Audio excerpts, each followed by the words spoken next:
जाहिल आदमी से कभी भी माशरे को खतरा नहीं है। अच्छा, जाहिल है। हमें होशियार रहने की जरूरत है जो लब्बादे इल्म पहने हुए हैं। ये इन्हिराफात इस्लाम के नाम पे हो रहे हैं। अच्छा जी। और इसमें सबसे बड़ा कमाल किसका है? उलमाए सू का, यानी वो उलमा जो दरबार में मौजूद थे और जिनका काम यह था कि हदीस और कुरान की आयत को तोड़ मरोड़ कर पेश करना कि हमारा मकसद पूरा हो जाए। अच्छा अच्छा जी, सबसे बड़ी कमाल की बात यही है। देखिए, उलमाए सू जो है ये एक बेहद खतरनाक चीज है। ये एक अहम मौजू है, इंशाल्लाह इस पे गुफ्तगू आज होनी चाहिए। जी। उसका सबब क्या है? जाहिल आदमी से कभी भी माशरे को खतरा नहीं है। अच्छा, जाहिल है। सही बात। हमें होशियार रहने की जरूरत है जो लब्बादे इल्म पहने हुए हैं, जो इस उन्वान से खुराफात फैलाते हैं कि जो ये कहते हैं कि हम आलिम हैं और हम इस्लाह फरमा रहे हैं। अच्छा, जी जी, इस्लाह के नाम पे ही फसाद होता है। हाँ बिल्कुल ऐसा ही होता है। कुरान की आयत भी है हाँ कि ये जो है कहते हैं कि हम फसाद नहीं कर रहे हैं, हम बल्कि इस्लाह फरमा रहे हैं। और इस्लाह के नाम पे ही सारा फसाद होता है।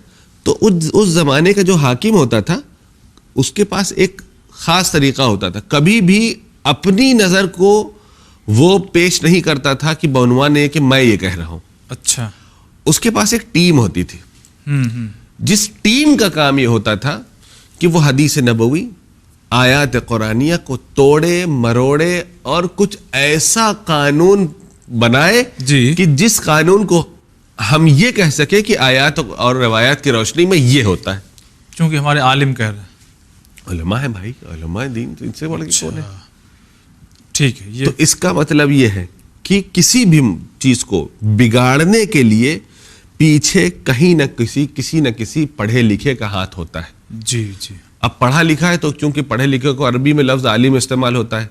अब हमारे यहाँ ये ख्याल पैदा हो जाता है कि आलिम का मतलब यह है जो आदमी लिबास में है। जी, ऐसा नहीं है। जो आदमी पढ़ा लिखा है उसे आलिम कहा जाता है। सही बात। मुमकिन है लिबास में हो, मुमकिन लिबास ना हो।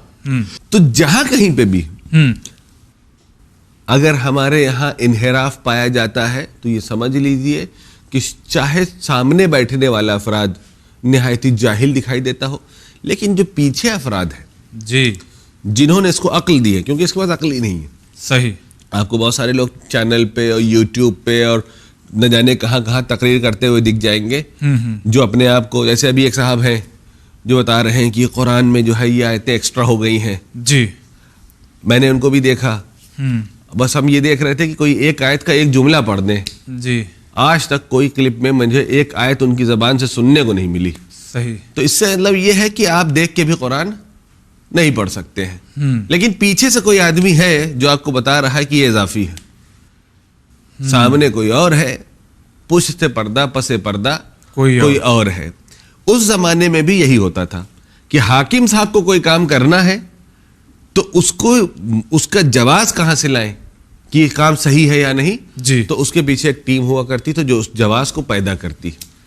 आज भी मैं सऊदी अरब गया था, वहां पर भी अक्सर लोगों को ये देखते हैं कि शहजादे है या बादशाह सलामत है, वहां पे वो जूता पहन के वो खाने काबा के अंदर बाकायदा जूता पहन के उन्होंने नमाज पढ़ डाली।